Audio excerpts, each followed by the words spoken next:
all day, every day. You don't always achieve vibrational alignment with it, but you put it there. When you do achieve vibrational alignment with the new desire that you constantly put there, oh, you feel frisky. Your life is good. You feel passionate. You feel alive. You hit the ground running every morning. You are exhilarated. You are nice to be with. You are like a breath of fresh air to those who interact with you.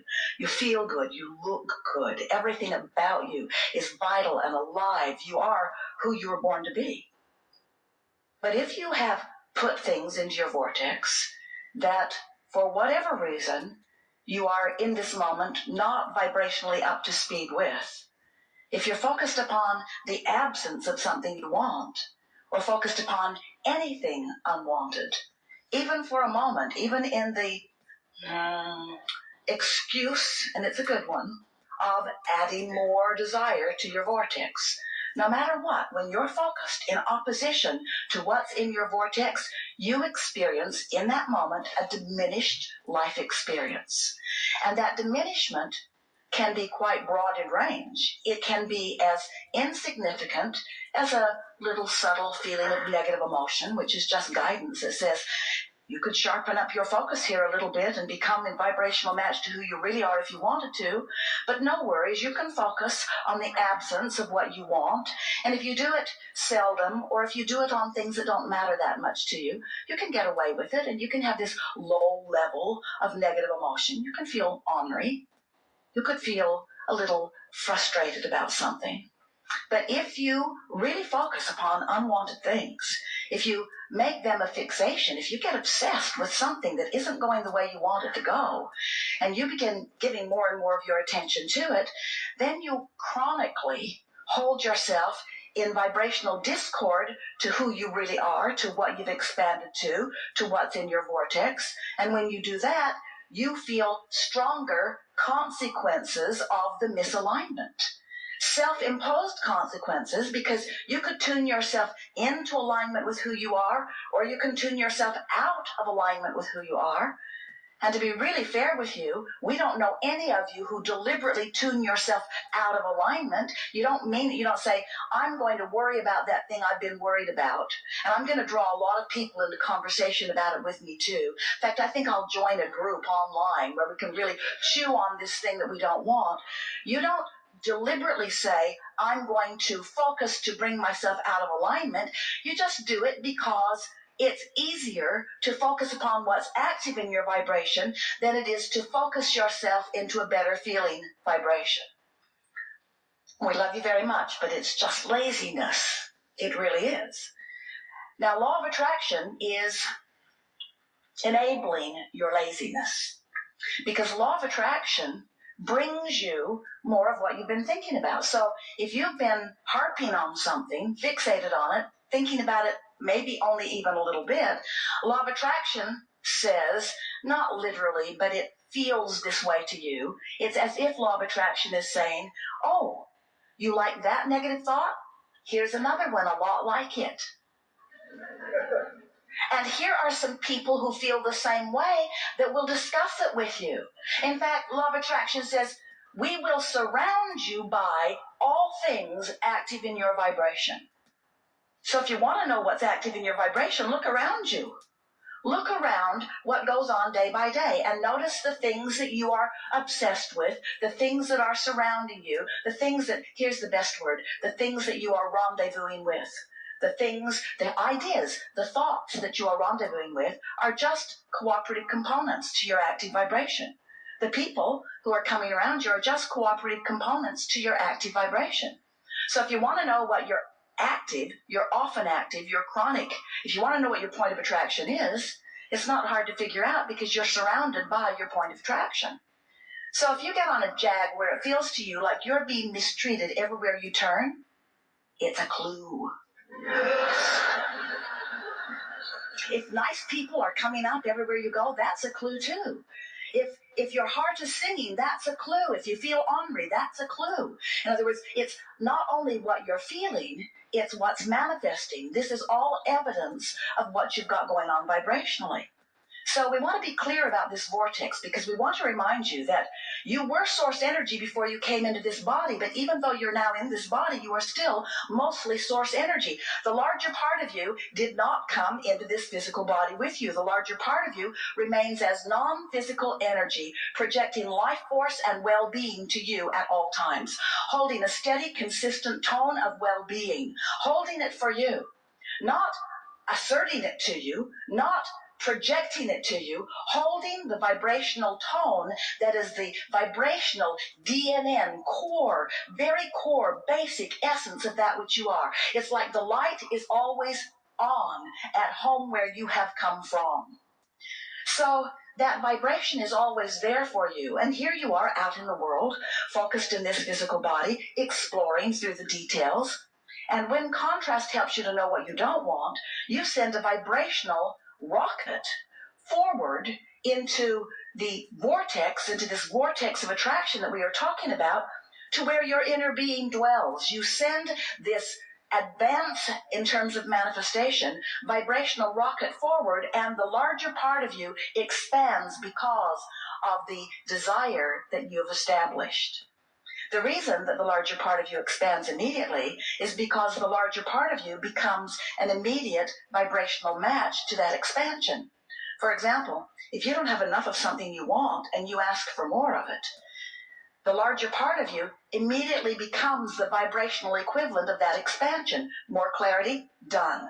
More abundance, done. More physical well-being, done. More fun, done. In other words, it does not matter what it is you are asking for, and it really does not matter where you stand personally in your physical body, in your physical time-space reality perspective of life.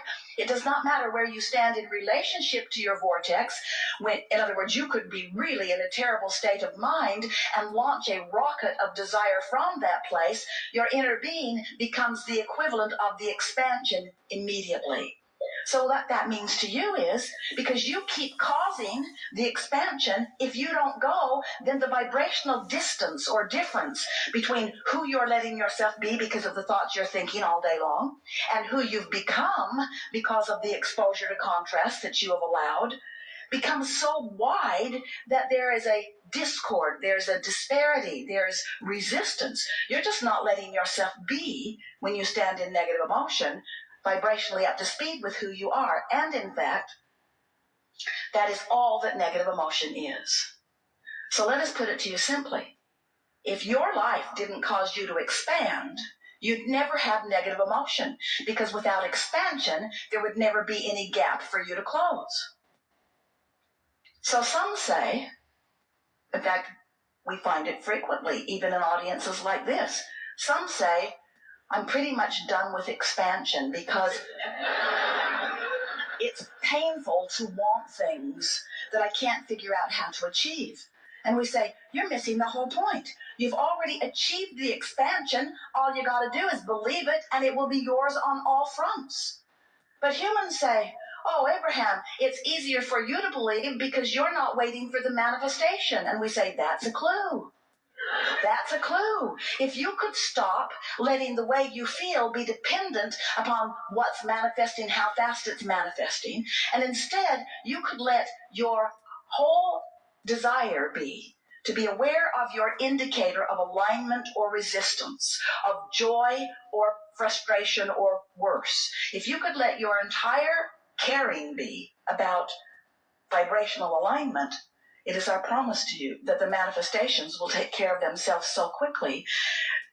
People watching you will say, what magical power was just bestowed upon you? How is it that suddenly you can merely offer an idea about something and it comes to fruition for you, as if everyone and everything in the universe is backing you up? And we say, because everyone and everything in the universe is backing you up.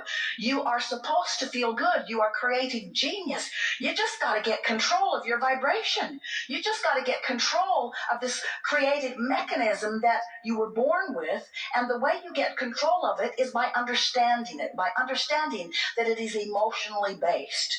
You can't be disappointed and get what you want. Your disappointment is the indication that you're not vibrationally in sync with what you want. It cannot be.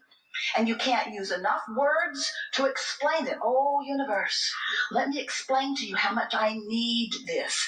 Let me get on my knees and pray. Let me, from my place of not having what I want, from my place of a broken heart or a pit in my stomach or fear or anxiety, from my place of things going wrong, let me request, let me ask of the universe to deliver to me what I want. And we say, you are asking and it is delivered, but it's delivered in vibrational form first, and you got to line up with the vibrational form before it can manifest in your experience. It's just that simple. You could beg God, you could beg the universe, you could beg your very best friend, you could beg anybody, help me, help me, help me, help me, help me, help me, please. And what the universal's unequivocal, always answer is, we are giving you all of the help that is required for the creation of worlds. It is there for you. Just tune into it. Tune into it. Don't ask the help to come to a vibrational place where that help cannot go. You have to move your vibrational place. You got to move your vibrational place. You got to move the way you feel. And you can do it. It's not as hard as it seems. You just have to stop focusing, stop obsessing, stop talking. That's a really good thing. Stop talking about what isn't working. Stop talking about what you don't want. We know sometimes it is enormously entertaining. We know that if you get on a negative jag conversation about things that have been going wrong with you, more people that you know will resonate with that conversation than will resonate with your success stories. We know that. We know that often, just for the sake of getting along in the neighborhood, you act like they do. But what we want you to understand is you cannot create outside of your vibrational offering, and you have control of your vibrational offering. And that's what we desire to assist you in coming into full recognition of here today. We want you to not just know it because it makes sense, or know it because in the moment we know it so unequivocally that you can't help but know it. We want you to know it enough that you practice the knowing of it until you get a real habit of vibration going, because you are supposed to feel good, and life is supposed to be good for you. And there are enough people around you to cooperate with you on every subject that is important to you, to deliver to you on a daily, moment-to-moment basis a life that anybody, including you who would look at it, would call it divinely inspired. You're magnificent creators, and you've set forth so much wonderful vibrational beginning into your vortex. And we stand in your vortex with all that you have created, understanding all that you have become, eagerly focusing only upon that and calling you forward to that. So that's what this gathering is about as far as we are concerned. Its value to you will be in tuning you, in helping you to allow yourself to be tuned, in helping you through the listening to us to find vibrational stance until you have achieved enough vibrational alignment with the frequency of all of the wonderful things that you've put into your vortex. And by things, we mean you are the creator of you. You are the creator of you in your body. You are the creator of you in your mind clarity. You are the creator of you in your relationships. You are the creator of you in your living environment. You're the creator of you in your financial experience. You are the creator. You are the creator of you. And there is a vortex version of all of that we are so aware of, and we know so completely how this vortex version of you would please you even more than you could even define right here this red hot minute, because you have been honing it and refining it and amending it and creating it. You are the creator of what you put into your vortex. Now all you got to do is find a way of being a vibrational match to what you've put there, and the creation that you've put there vibrationally will begin to express itself in manifested ways.